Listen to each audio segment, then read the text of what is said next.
چلتا رہتا ہے اور دوبارہ زلزلہ آنے کا بھی اندیشہ ہوتا ہے.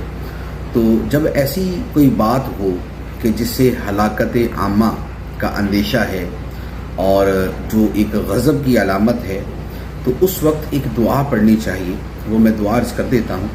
دعا کچھ اس طرح ہے: اللہم لا تقتلنا بغضبک ولا تہلکنا بعذابک وعافنا قبل ذلک.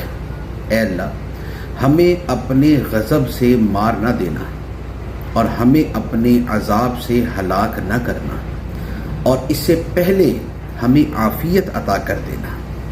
یہ دعا یاد کر لینی چاہیے. اور کبھی بھی کوئی ایسا موقع آئے، حدیث مبارک میں جب گرج اور چمک اور بجلی کڑکے اس وقت پڑھنے کے لیے یہ دعا بیان کی گئی ہے، تو لہذا بارش کی شدت، گرج، بجلی کی کڑک کے وقت بھی پڑھی جائے.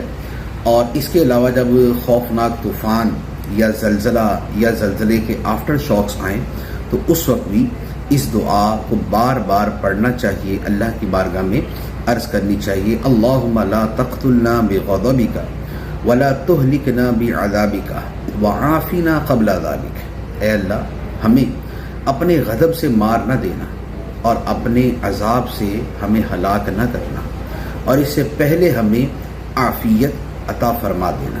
آمین بجاہ النبی الامین صلی اللہ علیہ وسلم.